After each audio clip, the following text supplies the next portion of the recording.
Let's welcome all the guys that finally got in. Here we go. We fought for you. Welcome. Thank you guys so much for being here. Daniel Radcliffe is going to be popping up in just a few minutes to talk about his movie. Let's hear it for Daniel. He can hear us right now. Let's make him feel welcome. He can hear us. Here's how we're going to do this, guys. We want to take as many questions as we can because we love you. You guys have been patient. So there are two microphones set up, and there's a microphone set up in each aisle. If you want to ask a question to Daniel, line up behind the microphones. Right? Walk, please. Lord knows we don't want anyone else getting mad today. Maybe I should stay where I am. Yeah. So line up, single file, please. Hi.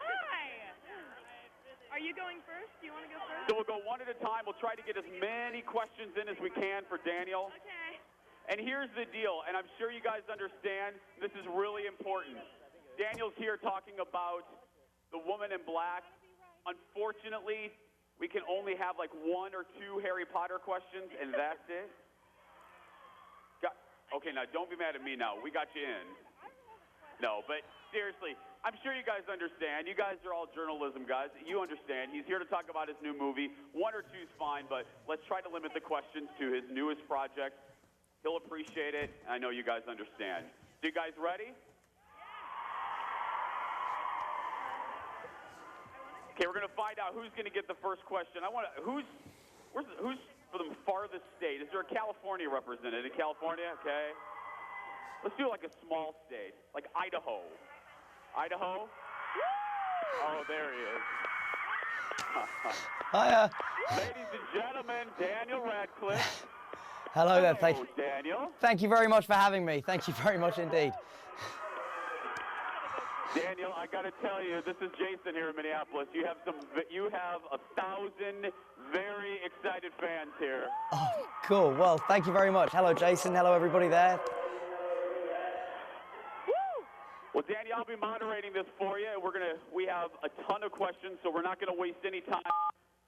Just identify yourself when I point to you. Speak loudly, use your outside voice, and we'll get started right over here. Hi. I have a question about how the movie will relate to the play, the original play. Since it was basically two guys putting on a play that one of them wrote about his life, is that going to be an aspect in the film? No, I mean, the play obviously is a huge, for those who don't know, is the second longest running play in London. It's been running for 21 years. It's a two-hander. It's a brilliantly devised, brilliantly staged version of the book. But we're not really related to the play as much as our source material for us was the original book, and so I mean so certain things have changed, like whereas in the book it is, as you said, a man looking back on his life as a retrospective. We don't have that in the film. It's set in as far as our character is concerned, there's no element of it being a flashback. It's all set in present time. There are, it still feels like a very intimate production for a film because it is a small cast, but obviously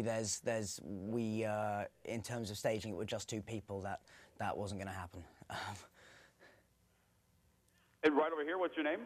All right, my name is Ibad Jaffer. Mr. Radcliffe, how are you? I'm very well, thank you. How are you doing? I'm well, thank you.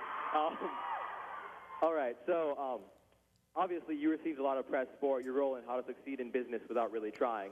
How was your preparation for The Woman in Black different from that? Was it a hard transition to make necessarily, or obviously they're two very different productions? It was kind of odd because we were I finished filming Potter last year in July. Just shout out whenever you recognise a word. But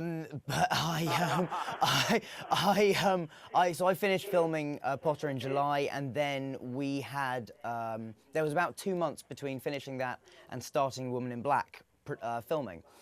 So around that time it was kind of weird because I was rehearsing sort of 9 hours a week dance rehearsal and 6 hours a week singing rehearsal, whilst for this kind of very bright, fun, joyous kind of musical, and at the same time I was preparing for this demoralized, devastated, introspective, detached character at the same time. So it was kind of a weird balance, finding both at the same time. But it's one of those moments where, as an actor, you just kind of have to celebrate the situation that you're in, because having two such different, such exciting jobs to juggle at the same time is, you know, is a blessing, and something that any actor is very, very grateful for.